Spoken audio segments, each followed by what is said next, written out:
और एक बार फिर से आपको सीधे लिए चलते हैं यूपी के लखनऊ, जहां पर भारतीय जनता पार्टी के राष्ट्रीय अध्यक्ष नितिन नबीन संबोधित कर रहे हैं। सुनाएंगे कि भारत की आत्मा बसती है उस उत्तर प्रदेश में जहां पर प्रभु श्री राम का जन्म हुआ हो, उस मर्यादा पुरुषोत्तम राम का जो हमारे आदर्श ही नहीं हम सबको दिशा देते हैं, हम सबको अपने उनके आस्था के साथ अपने आप को हम जब जोड़ते हैं तो हमको जीवन का आगे बढ़ने का प्रेरणा मिलता है। वैसे महापुरुषों का जन्म स्थान, ऋषियों की भूमि, संतों की भूमि, और हम कह सकते हैं इस भूमि ने ऐसे ऐसे महापुरुषों को जन्म दिया जिसने इस देश ही नहीं दुनिया को संदेश देने का काम किया है। मैं इस धरती को, इस भूमि को, इस मिट्टी को नमन करता हूं, उत्तर प्रदेश को, कि जिन्होंने भारत को, आत्मा को, भारत की संस्कृति को नई धार दी है। आज के दिन मैं श्रद्धेय अटल बिहारी वाजपेयी जी को भी याद करना चाहता हूं, जिन्होंने हम सबको, इस उनकी ये कर्म भूमि है और इस कर्म भूमि में हमारे कार्यकर्ताओं ने कितने ही प्रेरणा लेकर आज इस देश को नेतृत्व देने का काम श्रद्धेय अटल बिहारी वाजपेयी के नेतृत्व में लोगों ने किया है। लेकिन मित्रों, आज जिस स्थल पे हम जुटे हैं, मैं मानता हूं कि मैं जब आया यहां पर और माननीय मुख्यमंत्री, माननीय प्रदेश अध्यक्ष, माननीय अपने दोनों उप मुख्यमंत्रियों के साथ इस राष्ट्र प्रेरणा स्थल का जब भ्रमण कर रहा था तो मेरे अंदर एक गर्व की भावना आई। मुझे लगा कि उत्तर प्रदेश ने तो बहुत आयाम विकास के लिए, विरासत के लिए किए, लेकिन राष्ट्र प्रथम के जो नारा, जो हमारा उद्घोष रहता है, उसको आज राष्ट्र प्रेरणा के स्थल पर जिस प्रकार से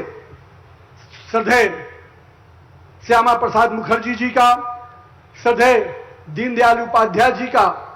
और कह सकते हैं श्रद्धेय अटल बिहारी वाजपेयी जी की जिस प्रकार की आदमकद प्रतिमाएं और जिस प्रकार से पूरे राष्ट्र प्रेरणा का ये स्थल का निर्माण किया गया है, मैं मानता हूं आने वाले कई वर्षों तक भाजपा ही नहीं, आने वाली युवा पीढ़ी को ये राष्ट्र प्रेरणा स्थल प्रेरणा देगा कि भारतीय जनता पार्टी का नेतृत्व किस प्रकार से विकास और विरासत को साथ लेकर काम करता है। मैं मानता हूं कि इस प्रेरणा स्थल से हमारे कार्यकर्ता आज जहां पर शक्ति केंद्र के जुटे हैं,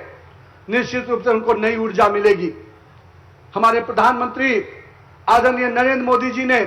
इस प्रेरणा स्थल का उद्घाटन किया है। मुझे जानकारी मिल रही थी, अभी मुझे पूरे कॉफी बुक को भी देखने का मौका मिला।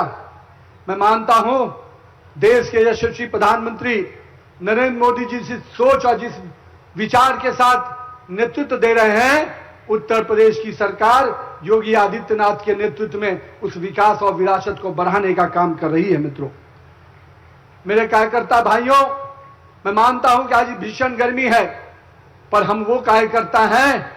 जो परिस्थिति अनुकूल हो या न हो, हम तो प्रतिकूल परिस्थिति में भी कमल खिलाने को तैयार बैठते हैं। और मैं आज आपके उस 2017 के पहले का उत्तर प्रदेश की जरूर चर्चा करना चाहूंगा। मित्रों, जिस उत्तर प्रदेश ने केवल भ्रष्टाचार देखा हो, तुष्टीकरण की राजनीति देखी हो, परिवारवाद के जहद को देखा हो, और कह सकते हैं अभी बहुत अच्छा हमारे प्रदेश अध्यक्ष कर रहे थे। मैं तो कहता था कि उत्तर प्रदेश में छत्रपों का राज रहता था, हर क्षेत्र का एक छत्रप होता था, वही सत्ता चलाता था। लखनऊ में बैठा हुआ मुख्यमंत्री एक अलग सरकार चलाता था और छत्रप अलग सरकार चलाता। लेकिन हमारे प्रदेश अध्यक्ष ने अच्छा कहा, हर जिले में हमारी सरकार का, नरेंद्र मोदी जी का विजन है 1 डिस्ट्रिक्ट 1 प्रोडक्ट,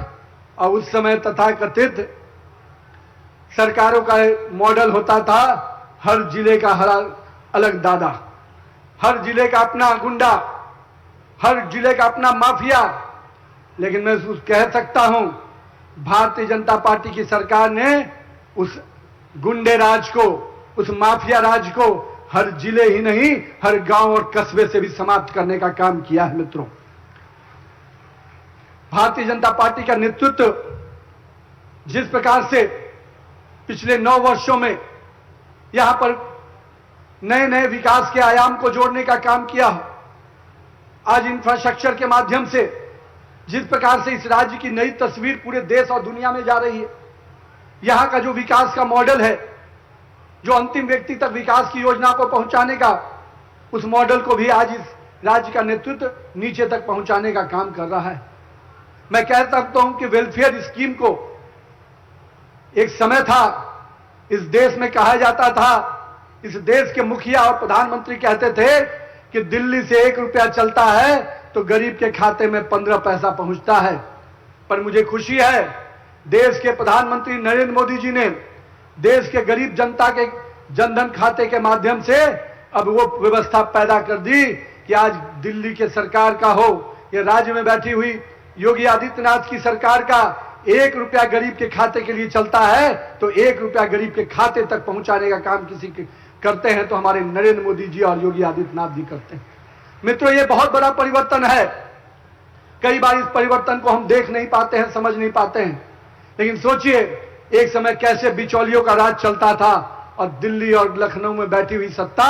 इसका पूरी तरह से इसका फायदा अपने लिए लेती थी। मित्रों, आज मैं कह सकता हूं कि उत्तर प्रदेश को उस बदहाली से, उस तुष्टीकरण से, उस अराजकतावादी नीति, गलत नीतियों से बाहर निकालने का काम हमारी सरकार ने किया है। मित्रों, और हम कह सकते हैं कि आज उत्तर प्रदेश को विकास के पैमाने पर जिस प्रकार से अग्रणी राज्यों की भूमिका में लाने का काम किया गया है, पहले तो उत्तर प्रदेश और बिहार को बीमारू राज्य कहा जाता था। लोग कहते थे कि उत्तर प्रदेश और बिहार का कुछ हो ही नहीं सकता, पर देखिए नरेंद्र मोदी का नेतृत्व और भारतीय जनता पार्टी का नेतृत्व और डबल इंजन सरकार का नेतृत्व आज उत्तर प्रदेश और बिहार विकास के कई पैमाने पर सबसे आगे बढ़कर काम कर रहा है। मित्रों, मैं इसलिए इन राज्यों की बात कर रहा हूं कि जिन राज्यों में अपराधियों का राज होता था, जंगल राज होता था, उन अपराधियों को राज को खत्म करने का काम हमारी सरकार ने किया है। जब शाम में महिलाएं घर से निकलने के लिए डरती थी, शाम में महिलाएं को लगता था कि मेरे बच्चे, मेरे घर के पति, मेरा बेटा अगर बाहर गया है तो वह सुरक्षित वापस लौटेगा कि नहीं लौटेगा, यह संशय की स्थिति में महिलाएं रहती थी। लेकिन आज महिलाएं गर्व से कहती हैं कि हम योगी आदित्यनाथ के राज में रहते हैं, हम माननीय नरेंद्र मोदी के राज में रहते हैं, हमारे लिए कोई डर नहीं, कोई भय नहीं है। मित्रों,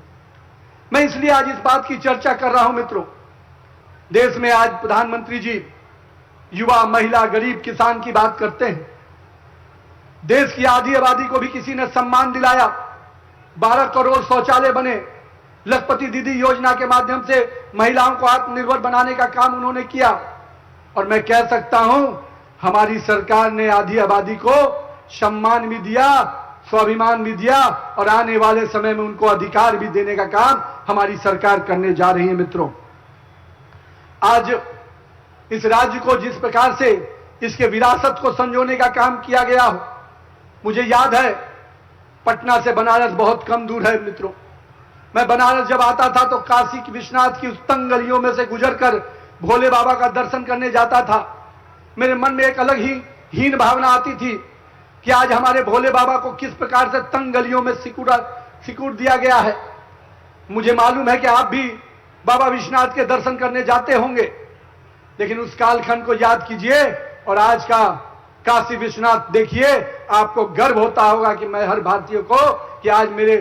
आराध्य देव भोले बाबा का दर्शन करने के लिए गंगा के तट पर काशी विश्वनाथ को जब देखता हूं तो मुझे बहुत ही गर्व होता है। मित्रों, मैं आज इसलिए इसकी चर्चा कर रहा हूं,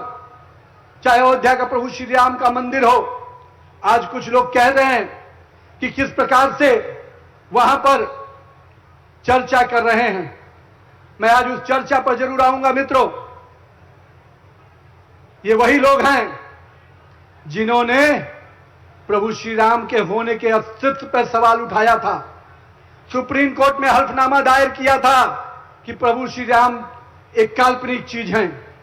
उन्होंने कहा था कि श्री राम सेतु के होने पर सवाल उठाया था। ये वही लोग हैं, ये वही लोग हैं जिन्होंने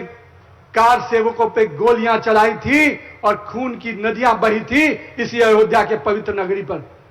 आज वो बात करते हैं, आस्था की बात करते हैं, और ये घड़ियाली आंसू बहाने वाले लोग कभी हिंदू धर्म की आस्था के पर बात उठा ही नहीं सकते। भारतीय जनता पार्टी और मैं कह सकता हूं राष्ट्रीय स्वयंसेवक संघ के लोगों ने, वीएचपी के लोगों ने जितना संघर्ष किया, जिस आस्था के साथ 500 सालों का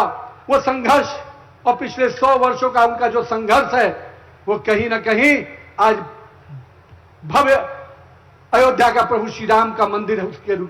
रूप में सामने हमें दिखता है। मैं आज आपके सामने स्पष्ट कहना चाहता हूं मित्रों कि जो लोग आज सवाल उठाते हैं, हमारा खून भी